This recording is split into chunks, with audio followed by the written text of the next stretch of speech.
Friends, welcome to pop's kitchen corner. இன்றைக்கி நம்ம சேனலில் என்ன ரெசிபி பார்க்க போகிறோம்னா தக்காளி தொக்கு.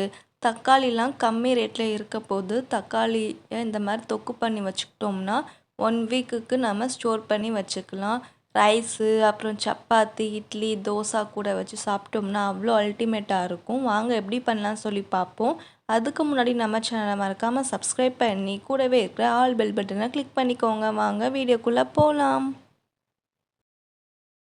நான் இன்றைக்கி தக்காளி தொக்கு பண்ணுறதுக்கு நல்லெண்ணெய் எடுத்திருக்கேன். நல்லெண்ணெய் வச்சு செஞ்சால் தான் நல்லா டேஸ்ட்டாக இருக்கும்.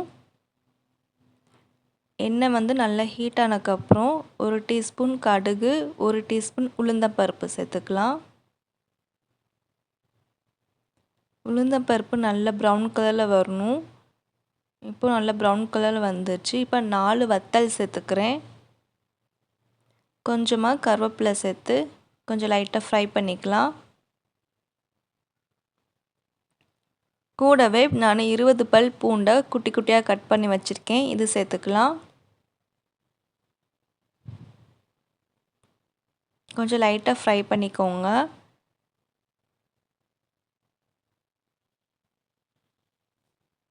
கொஞ்சமாக எல்ஜி பெருங்காயம் தூள் சேர்த்துக்கலாம். சேர்த்து நல்லா மிக்ஸ் பண்ணிக்கோங்க.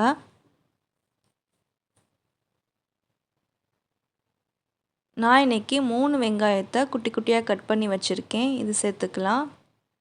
நல்லா சாப் பண்ணி சேர்த்துக்கோங்க. அதான் ஃப்ரை பண்ணால் நல்லா ஈஸியாக இருக்கும்.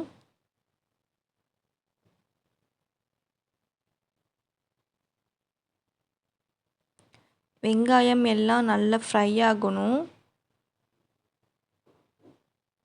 வெங்காயம் நல்லா ஃப்ரை ஆனால் தான் டேஸ்ட் நல்லாயிருக்கும். அதுக்காக நல்லா ஃப்ரை பண்ணிக்கோங்க.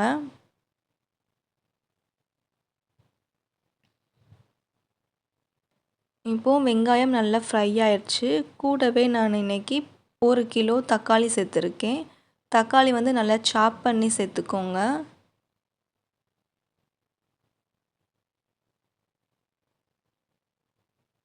இப்போது தக்காளி வெங்காயம் எல்லாம் நல்லா ஃப்ரை ஆகணும்.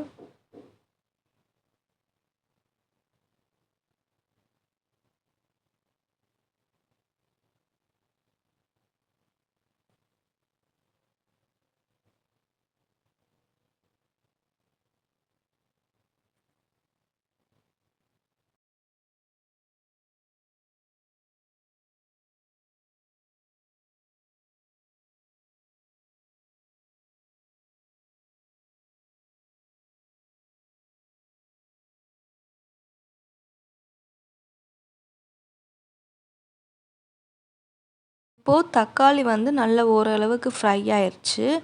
இப்போது 1/2 டீஸ்பூன் மஞ்சள் தூள், 2 டீஸ்பூன் மிளகாய் தூள், காரம் அட்ஜஸ்ட் பண்ணிக்கலாம். உப்பு தேவையான அளவு போட்டு இது எல்லாத்தையும் நல்லா மிக்ஸ் பண்ணிக்கலாம்.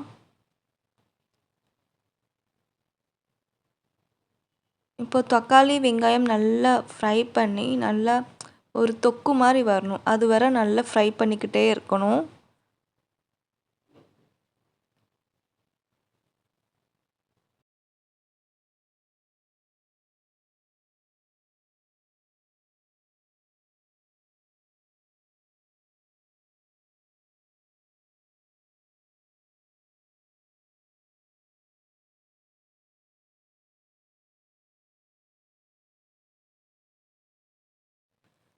இந்த அளவுக்கு நல்லா வதக்குனா போதும்.